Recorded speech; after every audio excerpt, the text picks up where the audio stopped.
The earliest evidence for human consumption of cannabis as a drug has been discovered in a 2,500-year-old cemetery in Central Asia. We are still debating its value today. Medical cannabis, tonight, on call with the Prairie Doc, celebrating our 20th season.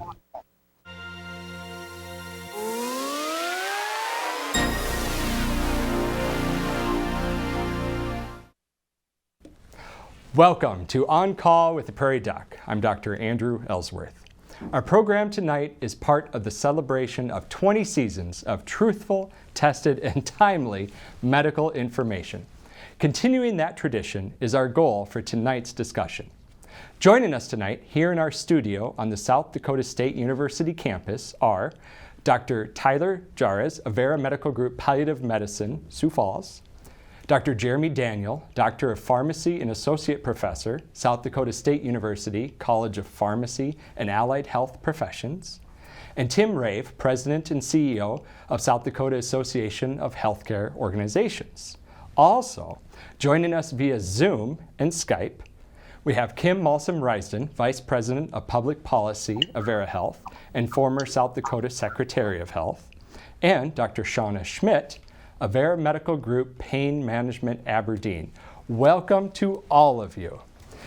I really appreciate everyone being willing to be on the show with me tonight for this timely medical topic.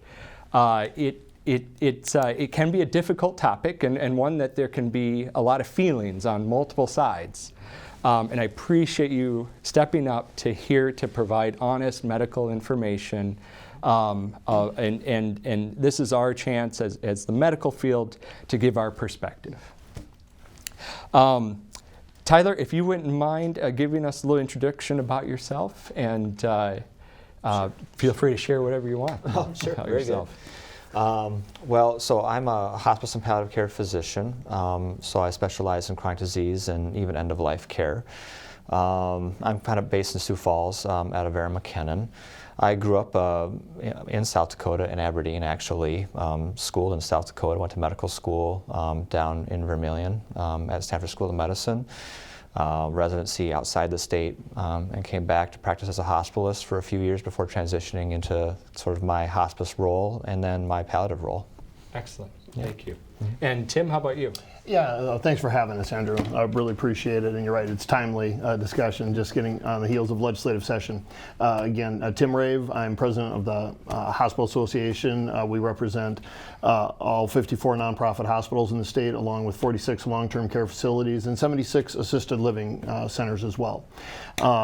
Briefly, my career, I was a paramedic in Sioux Falls for 23 years, flight paramedic during that time. I spent many years in the South Dakota legislature and have been at the Hospital Association for the last 3.5 years now. Excellent. And so you've had to help these hospitals navigate the medical marijuana changes. Yes, sir. Yep, been in the middle of that the whole time, so yeah. Very good. Jeremy, how about you? Sure. So Jeremy Daniel, I'm an associate professor of pharmacy practice with SDSU. Also have a psychiatry position with the University of South Dakota. And so even though I have those state roles, I'm not here representing the state tonight or the border regions, just kind of here to have a chat with you about medical marijuana. In my day job, I'm also a psychiatric clinical pharmacist with Avera Behavioral Health based down in Sioux Falls. So a lot of my work is based on the inpatient units, helping our providers help our patients that struggle with mental health disorders. Went to pharmacy school at Purdue in Indiana, trained in residency at the VA in Lexington, and then a transplant here to South Dakota about 8 years ago. And you're here to stay. Exactly. I love it here, actually. So a little bit colder than I thought it was going to be, but that's all right. Very good. Very good. Kim, if you wouldn't mind introducing yourself, please. Yeah, absolutely. I'm Kim Malsam-Rysdon, Vice President of Public Policy for Avera Health. I actually work out of here. That's where I'm sitting right now. But prior to taking this position, I worked for the state of South Dakota for 25 years in different roles in different agencies, most recently serving as the Secretary of Health for the last 7 years. So through COVID and through the starting phases of the state's medical cannabis program. Very good, thank you. And then Dr. Schmidt, Shawna, if you wouldn't mind speaking too, please. Yeah, I'm Dr. Shawna Schmidt. I'm a pain management physician in Aberdeen, South Dakota. I'm born and raised in South Dakota, and I've been in Aberdeen since 2007. Excellent. So Kim, you know, you've been involved with this medical marijuana program since the beginning in the state. If you wouldn't mind giving us a little background on it and how the program works. Sure, absolutely. So medical cannabis started in South Dakota with the passage of Initiated Measure 26. That was on the ballot, and it passed in November of 2021. And so what that did is it legalized medical cannabis. The Initiated Measure itself had about 95 different sections, and all 95 of those sections actually became law in July of 2021. A couple aspects of the law required the state to develop comprehensive rules to really govern certain aspects of the program. So between the law with its 95 sections and then the administrative rules, which there's about 140 of those, we've got a lot of guidance on the books for how this program is going to run in South Dakota. The other thing that I would just mention is that there are a couple of timelines associated with Initiated Measure 26. The first one was that those rules needed to be in place by the end of October of 2021, and then the state needed to be able to issue cards to people that qualify as medical cannabis patients by November 18th. And so a lot of work went on to kind of meet those timelines, and the State Department of Health, with the help of the Department of Revenue, has been able to accomplish that. And so we've got a system in place for people to apply to become a medical cannabis patient. And I'll walk you through that process here in a minute. The other thing I do want to mention, you're going to hear more about that tonight, I know, is the legislature has also been involved in this program since Initiated Measure 26 passed. So this past summer, there was a summer study committee that involved about 24 different legislators looking at various aspects of cannabis policy in the state. And this past legislative session that just ended, we saw just shy of 50 different bills looking to make tweaks to the state's program. And so those changes that passed, and there were several, will become effective this next July. All of that is to say is that I think the program will continue to evolve and grow in terms of numbers of patients and numbers of dispensaries and cultivators and all of the businesses that really support a cannabis industry in South Dakota. So I think the thing that most people want to know is, if you think you might benefit from medical cannabis, how do you go about doing that? So the way this program works in South Dakota, again, set out by law that was passed by the voters, is that a patient needs to go see their provider. And initially that was just a physician. Come July 1st, that'll be expanded to other types of providers. But, the idea is that this is a conversation between a patient and their medical provider. That medical provider then is going to assess their patient to see if they meet the qualifications to become a medical cannabis patient, if they meet the statutory criteria. And if they do, then that provider will go to the state website and enroll that patient through the certification process. At that point, then the state will send that patient an email indicating that they can now apply for that medical cannabis card. So the starting process is that conversation between a patient and their provider. And if the person meets the requirements and the provider is willing to provide that certification, the state will then cue that patient to apply. And once that happens and the fee is paid, then the state will issue the card. The patient will then need to go to a dispensary and purchase medical cannabis.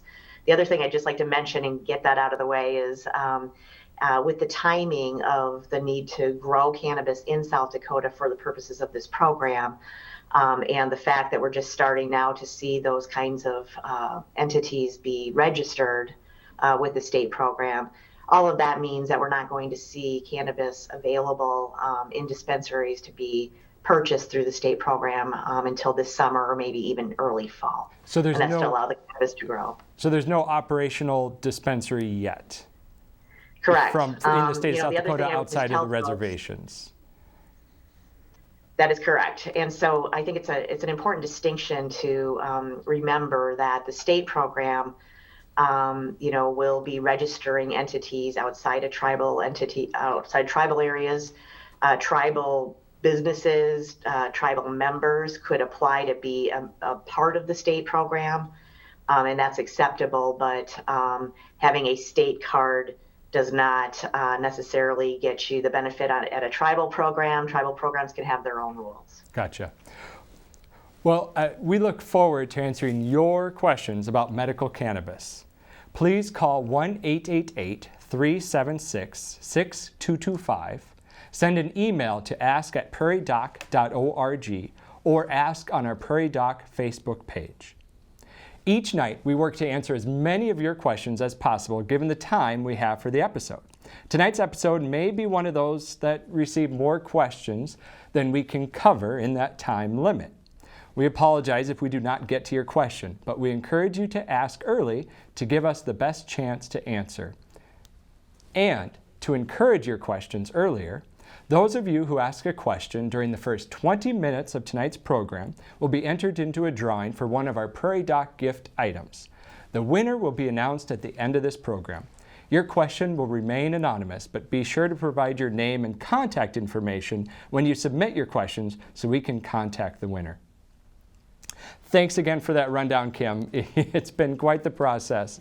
I want to clarify one thing about between certifying and prescribing. Tim, could you explain that for us? Yeah, absolutely. I think Kim did a great job of outlining that there are certain diagnoses that will get you the certification that you need from a provider. And as Kim had just alluded to during this last legislative session, there were several changes made we'll talk about a little bit in the future here.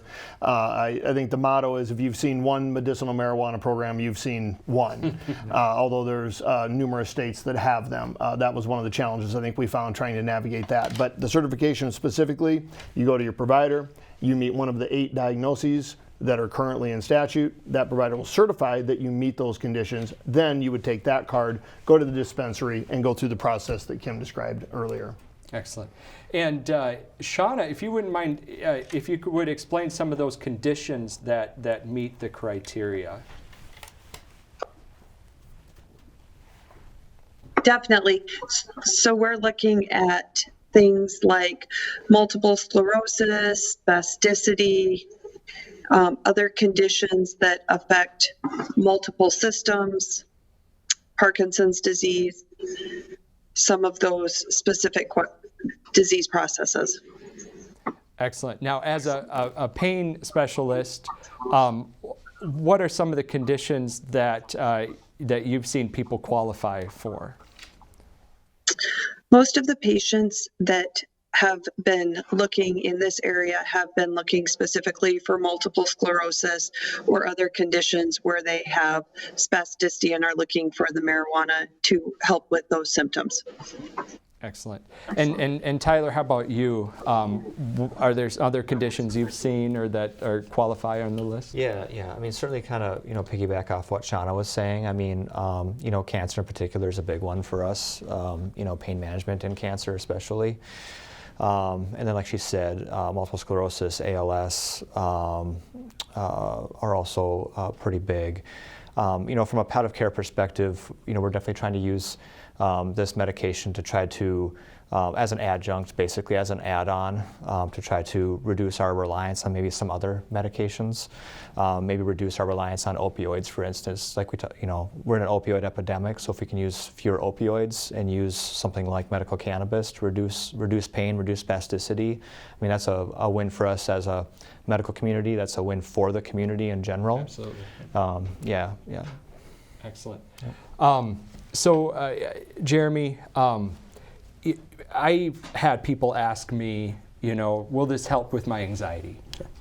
Do you know, is it helpful for anxiety? So that's a big it depends. And it really depends on kind of what type of marijuana a person's using, and we can certainly talk about that later on, but it also depends on how long a person uses it. So I've looked a lot into the evidence for that, just working with my mental health patients, and it seems that in the beginning of therapy, at least with very small use, kind of infrequent use, then it does actually help reduce some of that anxiety.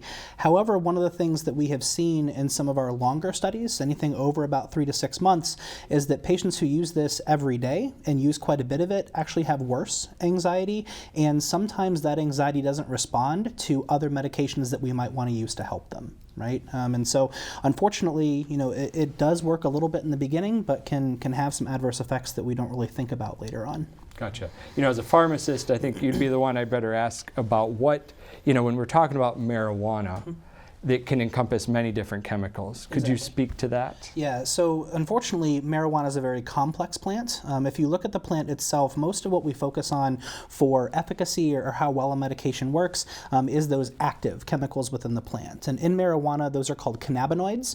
Within marijuana, there are actually 113 different cannabinoids. Now, most of the plants are very high in a chemical called THC. They're also very high in a chemical called CBD. And when we're looking at those two, the THC actually tends to have some of those feeling high type effects that a lot of people seek out when using it recreationally. When we're looking at the medical benefits of marijuana, a lot of what we focus on is that CBD. Now, what makes it really challenging is you can adjust the ratio just a little bit, and that plant can have a wildly different effect in people. Plus, everyone responds differently to that. And even though I mentioned the active ingredients in the plant, there are over 300 inactive ingredients in the plant as well that also might have some effect and just aren't a cannabinoid, but still play with the way that marijuana might work in a patient.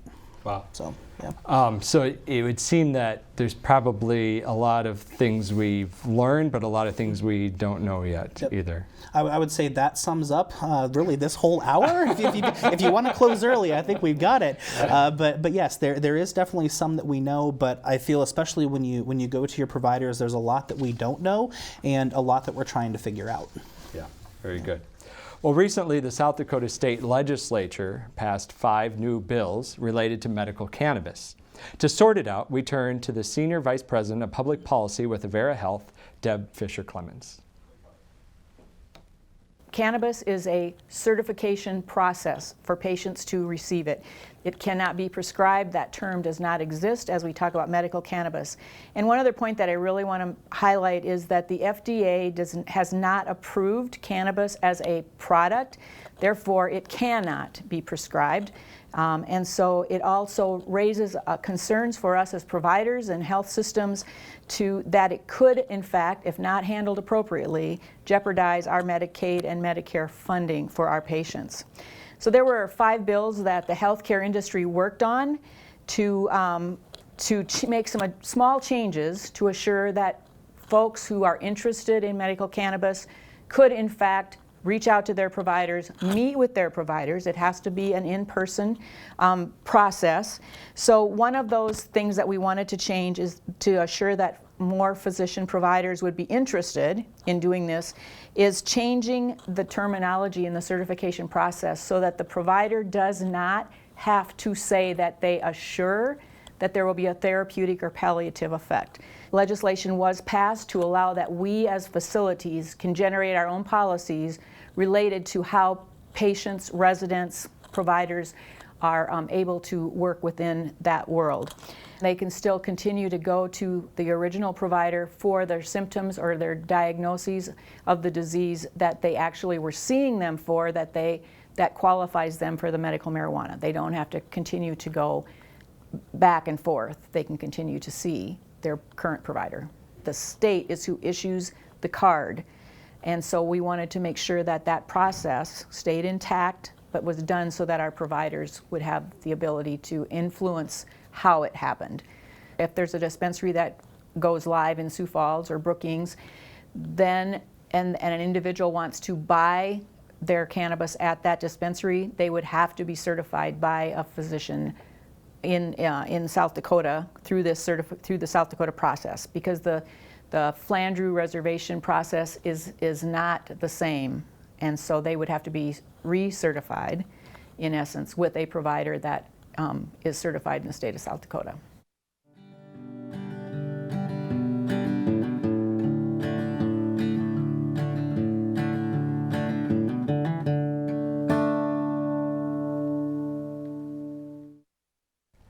So we've got a medical cannabis program that's already having its rules changes even before it's been started. Why do you think the roll-in, it seems like, has been so difficult or so slow of this program, Tim? Yeah, great question, Andrew. I think a big part of it is the fact, as Kim alluded to earlier, there's 95 sections to the bill.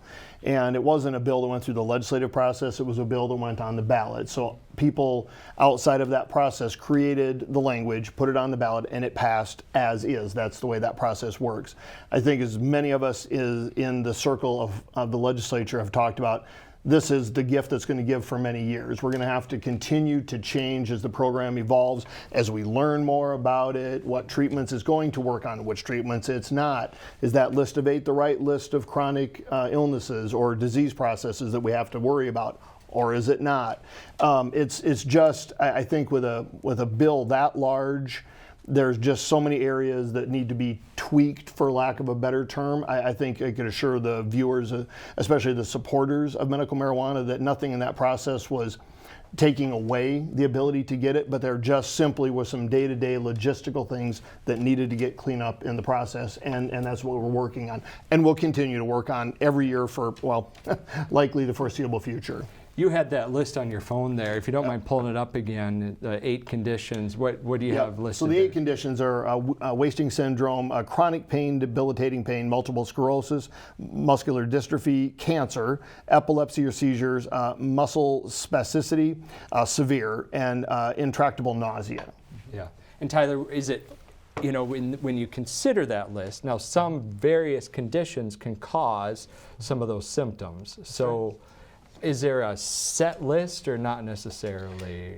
You know, from a palliative care perspective or a medical provider perspective, I mean, certainly other conditions can be associated with some of these like symptoms, basically, you know, or, you know, that is what he's kind of reading. So, I mean, I might have someone with a different neurodegenerative disorder or neurologic disorder that's causing, you know, some sort of spasticity or nerve type pain or the other symptoms or nausea or something, you know, that certainly maybe medical cannabis, they could benefit from that.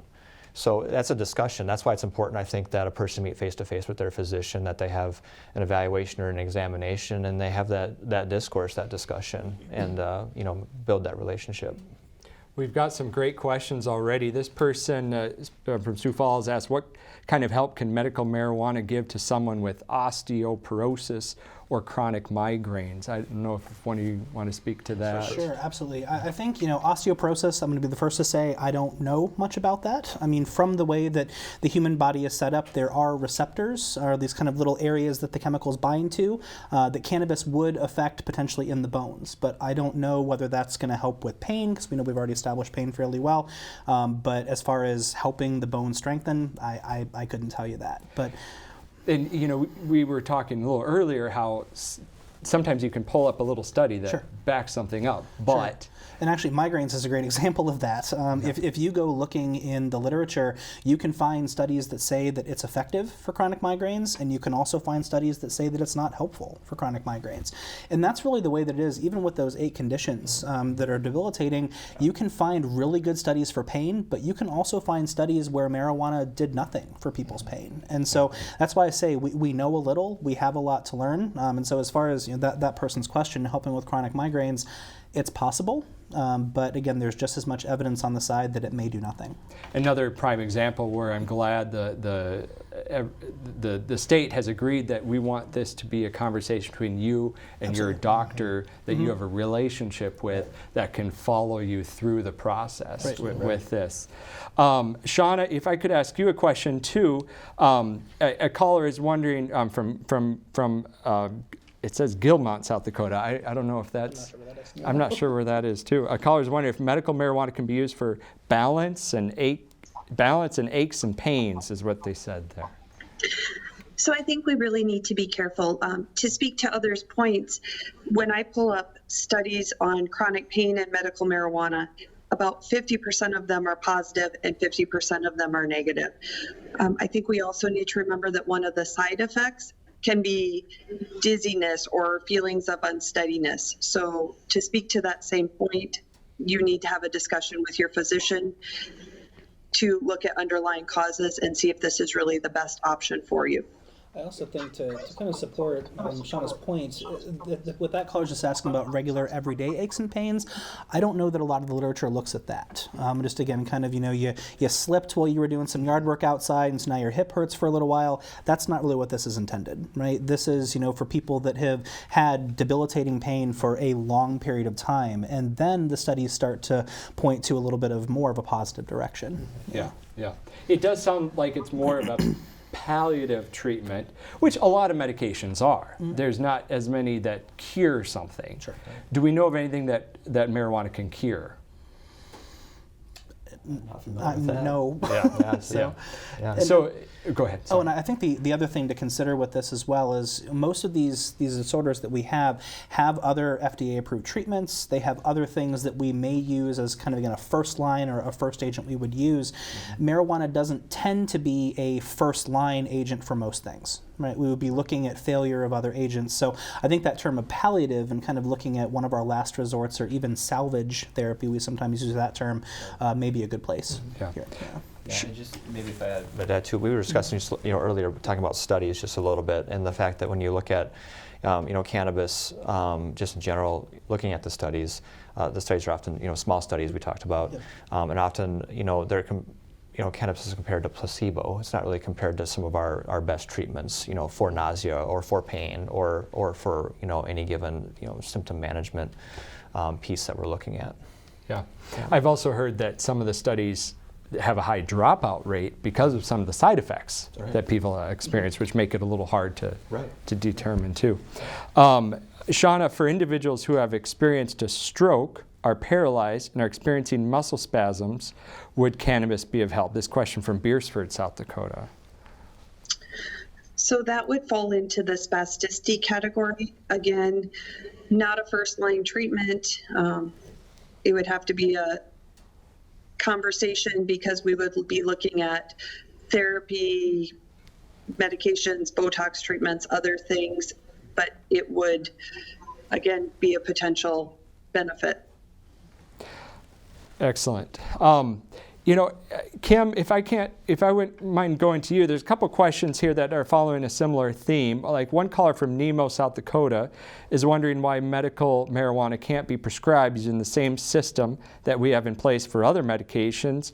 And another one from Spearfish, why does a patient need to get medical marijuana through a dispensary instead of through a pharmacy? Why would it be different than other medications? Those are great questions, and just to emphasize some of the things that Deb Fisher-Clemens mentioned earlier, cannabis is not an FDA-approved drug, and so it cannot be prescribed. It is illegal at the federal level, and so physicians cannot legally prescribe something that is illegal. And again, it's not FDA-approved, and so it's it's the way it is provided is through establishments like dispensaries. Pharmacies do not carry medical cannabis because of those factors. Very good. While medical marijuana is often described as a beneficial treatment for some people, they should also be aware of its risks. Psychiatrist Dr. Matthew Stanley explains the effects of medical cannabis on mental health and addiction. Of course, I'm a psychiatrist, and I have addiction as one of my specialties, and so I see a fair amount of people that have addiction with cannabis, and I think for some people that's even controversial that you can be addicted to cannabis, but we see it every day. So I tend to see people that probably are in the overuse side of the spectrum, and it tends to dominate their life and their like with any addiction, your world starts to kind of orbit around the use. Rather than the use being something that's supporting your other activities, it becomes your primary activity. Also in psychiatry, I see a fair amount of people who prefer cannabis for things like anxiety or their depression or whatever psychiatric disorder. Those are probably two of the most common I see. One of the biggest concerns is its relationship to schizophrenia as a disease. And let me tell you, schizophrenia is one of the most devastating mental illnesses that we see. So there have been numerous studies that indicate that it does have a correlation with certainly earlier onset of schizophrenia, but possibly even causation of schizophrenia. Very frightening. So many people that I have seen as patients have indicated to me they use it and it helps with their anxiety. It is somewhat interesting because THC was one of the chemical compounds they used to stimulate panic so they could study panic. So yeah, there is certainly some cross messaging there. So I do think that, and again, in small amounts, it probably does have that initial effect. But if you, again, look at the effects of cannabis in continuous or larger doses, it does seem to stimulate anxiety and panic. And particularly, as I said, once you get to that, if you get to that addicted state where your life is revolving around it, well, now it's a different kind of anxiety. It's about obtaining and using and smoking. It's like any other addiction. It begins to control your life rather than helping you to control your life. So I think there are significant concerns about cannabis use and anxiety. In spite of the fact that it's a controversial substance, that many people support it, many people will report they've had, great benefits from it, we need to be just as outspoken to say, but it is harmful to anyone who is young enough to have a developing brain and should be avoided at all costs. I don't think we've been strong enough in our opposition to that, our concern about that. So I think that's it's education.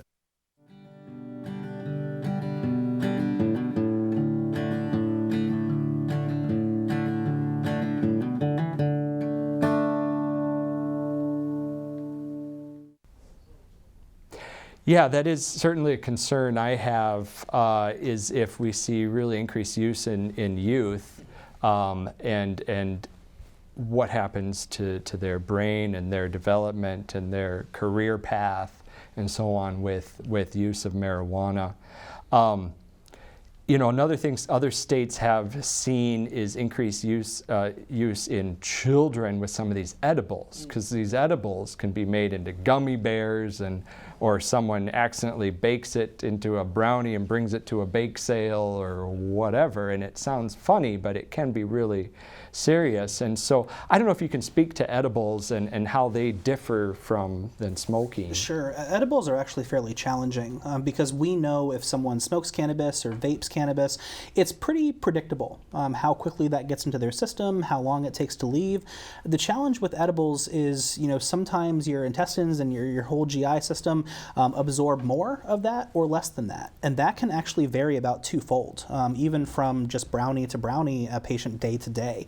If we're looking at kids, though, again, everything looks like candy, it looks like sweets, it's cookies, those exist as well, and so there is a huge risk. If you're looking at a dose for an adult that weighs, X pounds and just shrink that down, give the same dose to a small child, there's a huge risk for overdose. And actually in a number of states that have already engaged in medical marijuana programs, there was definitely a bump in childhood overdoses, to the point that I know especially in Colorado and in Washington, there were actually public service announcement campaigns to help protect. And if you go into dispensaries in those states, it will of course be advertising the strains that they want you to buy, but every third or fourth screen is also, if you take an edible, don't redose. You don't know how it's going to work for you. So even if, again, you're using edibles here in South Dakota, it's recommended to take your one, and if it didn't help you, try again the next day, right? It's not something to redose, because you could get yourself into a little bit of a problem later on. Yeah, I think that's important to remember that, these aren't inert. I mean, they can cause issues too. We want them to help people, and we're moving that way.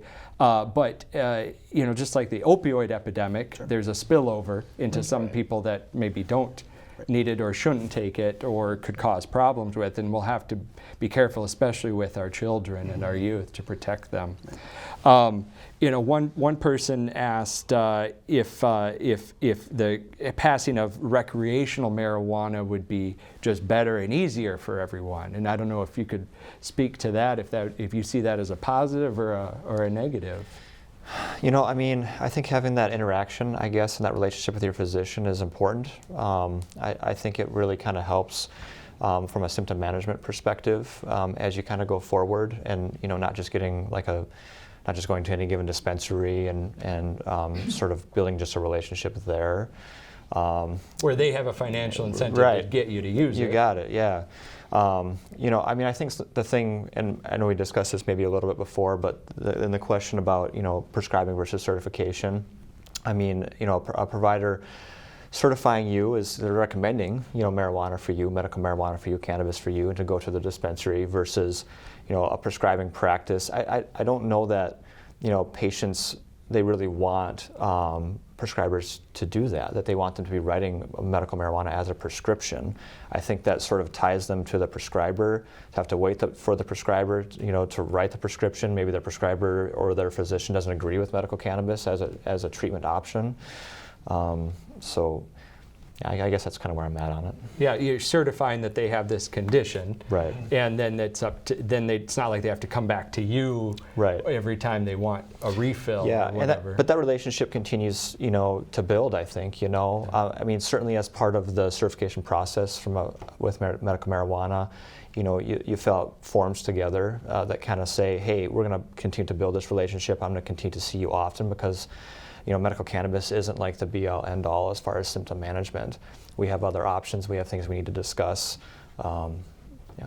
And as my understanding, I think, they recommend having that relationship with your physician with this. If your provider does not certify, they can send you to another provider that will certify and still have that relationship there. I don't know, Tim, if you can speak to that. Yeah, we actually addressed that. I think Deb addressed that in her comments as well, that we fixed it this legislative session to make sure that if Tyler doesn't want to prescribe and I'm a physician but I'm in the group and I go, and I'm certified, and I'll say, yeah, you know what, I'll take that patient from you. We're still in the same group, so that patient has that relationship continuing, but it can still access it through that scenario. Was there a discussion with edibles with the legislature? This person asked from Webster, why did the South Dakota legislature deny edible marijuana when people with COPD and lung cancer struggle with smoking marijuana and when having edible options would significantly reduce pain? I don't know if that is something that's limited once they get going. We did not take a lot of positions on the types of marijuana, so I guess I'm not going to speak to that. Maybe Kim had picked up on that prior. I don't remember them banning edibles. I guess that's news to me, but okay. Okay. Yeah, it might be something where it's not available yet since there's not dispensaries, but once they're going, then they should be available perhaps. I think so. I don't know, Kim, can you speak to that? Thank you. Yeah, absolutely. So there was a bill introduced that would have banned edibles as a product to be available in the medical cannabis program. That bill did not pass. And so, again, once we see marijuana grown in South Dakota through the state program, it could be manufactured into edible sources. But I would reiterate what we've heard just on this show is we need to be careful with those. We don't want them in the hands of children. They need to be taken seriously. There could be a slower effect of edibles in your body. And so that redosing idea is if you have part of a cookie and you don't feel anything, you need to wait because it might just be delayed. So there are some real safety issues there, but we will see edibles as part of the state's program. I think one thing that, just to go back to that question on recreational versus that prescribed thing, or versus the certification process with medical cannabis, I think that when I think of it as a pharmacist, I almost think of those medications that are behind the counter that your pharmacist dispenses and their prescription products versus what you can get over the counter, right? If you have a general ache and pain, like you were shoveling your driveway, just with the snow that we just had, and you get a little achy, you can go get some ibuprofen, you can get some Tylenol over the counter, and you can treat that yourself because it's fairly minor. But if you're looking at pain associated with cancer or pain associated with multiple sclerosis, that requires a prescriber to kind of step in and manage that a little bit better. And so as Tyler mentioned, these conditions that are on this list are very debilitating. It's not an over-the-counter type treatment option. And so having this certification process in place where you have that relationship with your prescriber is probably best just to make sure that they're still monitoring you. Right? If for instance, if Dr. Jarris prescribed a blood pressure medication to a patient, he's going to make sure their blood pressure goes down. right? It's not just going to be a willy-nilly go do what you feel. We're going to make sure we're monitoring that. And same thing with our certification process with cannabis. Tyler mentioned that relationship still exists to where we can make sure it's going to help people. Where this provides another tool in our arsenal of ways to help. Exactly. So that recreational piece, I mean, again, if it happens, it happens, but that may not necessarily be in the same vein as that certification process because it's different for conditions. Yeah. There was someone that touched on this earlier. They brought up COPD, and this person asked, would medical marijuana be helpful with trouble breathing? Shawna, do you know of any way that if marijuana or cannabis may be helpful for people with lung disorders? That is not one of the topics I have seen covered. Okay, yeah. How about you, Tyler? Yeah, I mean, yeah, I would agree. I really haven't seen good data that way as far as really helping with dyspnea. I mean, I've heard, I guess, or seen people maybe having some maybe benefit, like helping them maybe feel less anxious or being able to rest, a little bit better. But we definitely have other tools, I guess, from a palliative medicine perspective to sort of help folks that are short of breath or having other symptoms or anxiety because of, a chronic disease like emphysema or COPD. Yeah, like morphine can be helpful for air hunger and dyspnea, shortness of breath. You got it. How does that, that's aside the note, but if that helps with pain and if marijuana could help, why wouldn't one help the other, do you think?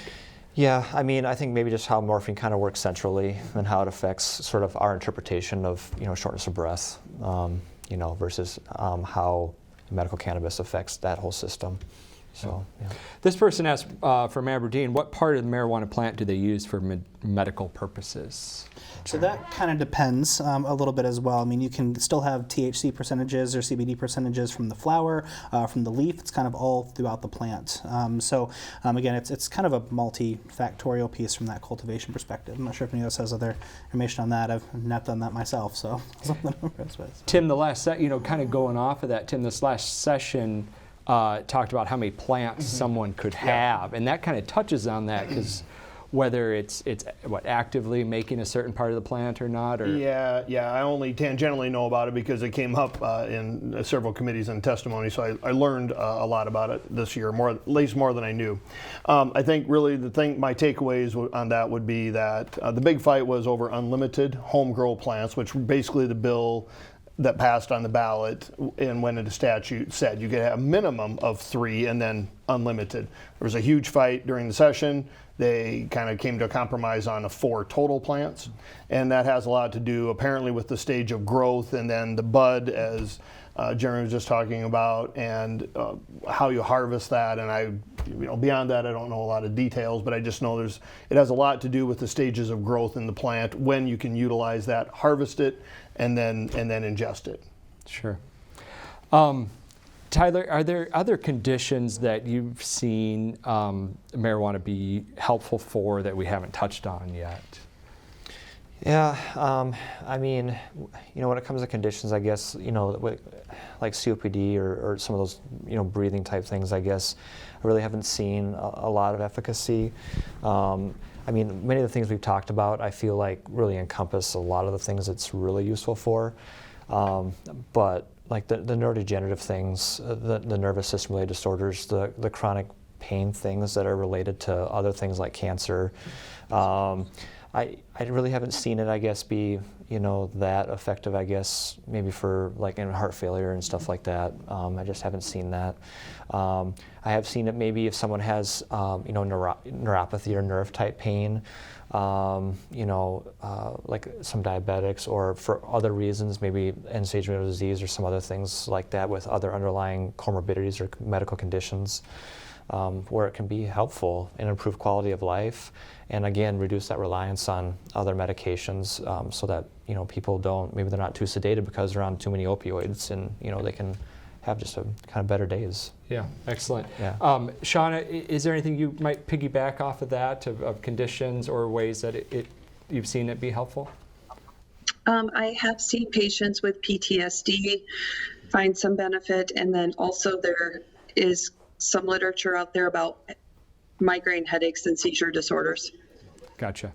And like we touched on, some of those, it could be helpful at first, but then maybe could become, could you touch on that one more time? As Shawna mentioned, I think PTSD is actually a great area for that, right? Yeah. You know, there's this pathway that exists in your brain that kind of helps regulate your anxiety. And one of the things that marijuana does, especially in the beginning, is it helps decrease that pathway a little bit. So it helps drop some of that anxiety. The challenge is that that pathway has a way to regulate itself. And when you use marijuana, that also messes with the regulation. Right? And so what we actually see in about, again, 3 to 6 months out from chronic use in PTSD is patients actually have an increase in PTSD symptoms, right? And they don't get better and are reliant on higher and higher doses. Just like you would look at other drugs of abuse, tolerance happens where it requires a higher dose to have the same effect. So when they compare marijuana to placebo, you know, is there any correlation there, or do you know? Well, and that's again just a length of study type question. So even compared to placebo, it's going to be effective. However, the one thing that I just want to touch on, especially in mental health studies, is sometimes even giving a patient something does a lot of work, right? Or even just asking a patient how they're doing or going through a questionnaire tends to help even with PTSD or anxiety. And so that also makes it really challenging to figure out the true effect of medical cannabis in a lot of our mental health disorders, is just because we're talking to them. We're screening them, we're visiting with them quite often, and sometimes that alone can help. Kim, in our final 30 seconds here, if someone out there is wanting this program and they're wanting to give it a try, but you know things still quite aren't set up yet for them, what advice might you give them, or what would you tell them? Well, I think, you know, go back to your provider. They are going to be best suited to help you with all the options that you might have for the condition that you have. And as we've heard, medical cannabis may be a possible solution, but there may be other solutions as well. And, you know, our providers just want to help you, feel the best that you can. And so Excellent. Start with that conversation with your provider. Thank you so much. And the winner of our drawing tonight is Tracia from Beersford. Thank you, Tracia, for asking a question during the first 20 minutes of the show. A gift will be sent to you. We'll be back after this.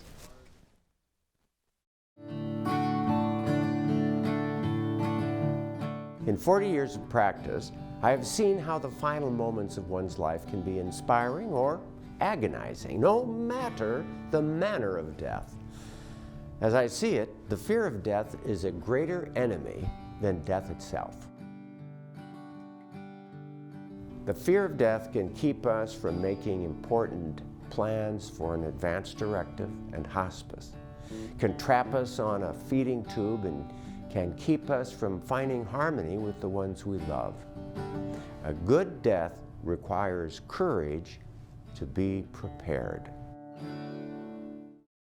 Since ancient times, marijuana has been used for medicinal and recreational purposes in many cultures. In the United States, it became illegal during Prohibition, like alcohol.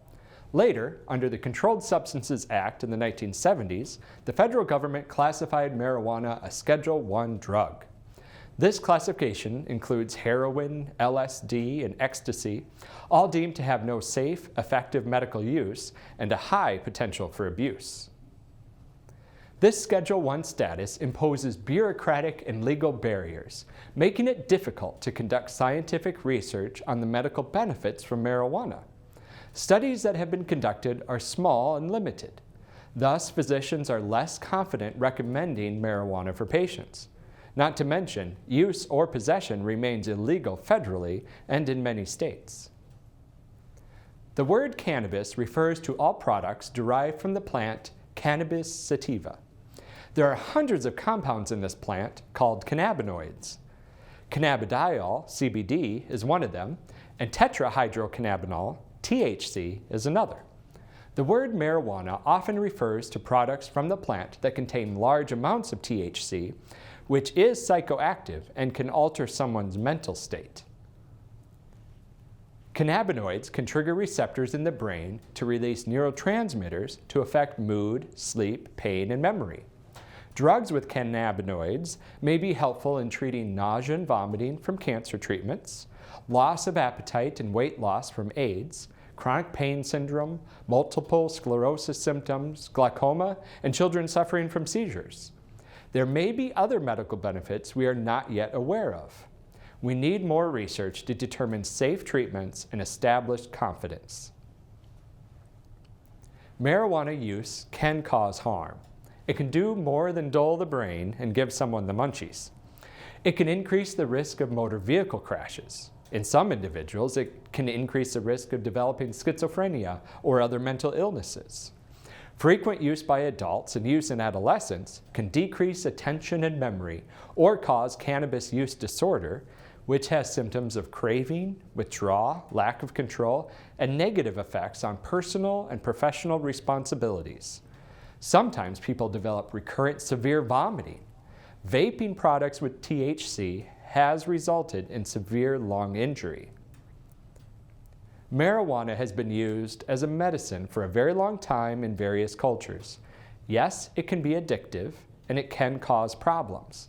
Although, when you consider the harms from alcohol, tobacco, narcotic painkillers, and other medications, perhaps cannabis deserves a chance to be further studied and used when medically appropriate.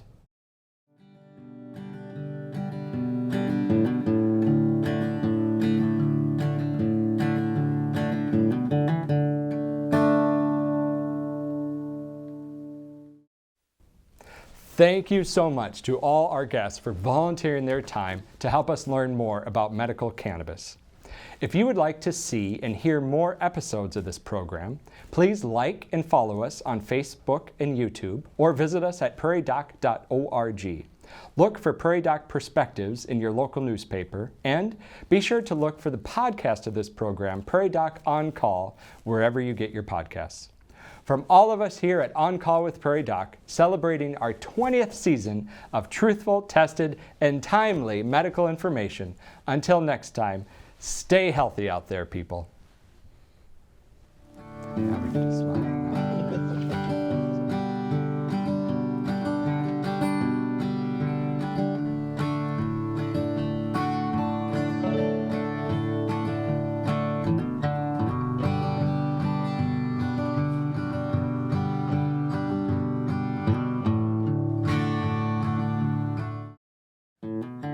It is time again to open the phones, texts, and emails. We take all of your medical questions as it is Ask the Prairie Docs. Next time, On Call with the Prairie Doc, celebrating our 20th season. I grew up on a farm near Wessington Springs, South Dakota. All my life, I've been an advocate for rural communities. One of the major challenges we face is providing reliable and easy access to primary health care. Hello. I'm Dr. Tom Dean. After completing medical training nearly 50 years ago, my wife Kathy and I came back to Wessington Springs to provide health care and to raise our family. Just like you, we love our small town. I serve on the Healing Words Foundation board. This year, we celebrate the 20th season of the Prairie Doc. Rick and Joni Holmes started this mission of providing objective, evidence-based healthcare information free of charge to everyone, especially to people in rural areas who may have limited access to healthcare professionals. Truthful, tested, timely medical information for 20 seasons. That's the Prairie Doc, and it's up to us to help to continue that legacy. Please give to the Healing Words Foundation. Go to prairiedoc.org and make your donation today. Thank you.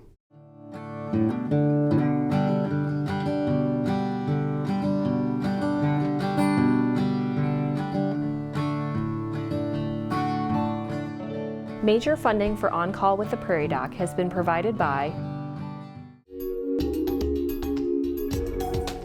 Avera is a proud sponsor of On Call with the Prairie Doc on South Dakota Public Broadcasting. Larson Manufacturing is proud to support On Call with the Prairie Doc as it continues to open doors for important medical information. and with the ongoing support of these individuals and institutions. Brookings Health System, Ophthalmology Limited, South Dakota Academy of Family Physicians, Avera Heart Hospital, First Bank and Trust, Dakota Allergy and Asthma, Vance Thompson Vision, Monument Health, Black Hills Medical Society, Brookings Madison Flandreau District Medical Society, Pierre District Medical Society, Yankton District Medical Society, Orthopedic Institute, Lake Poncet Sailing Academy, Aberdeen Asthma and Allergy, Dakota Bank, South Dakota American College of Physicians, and Swiftel Communications.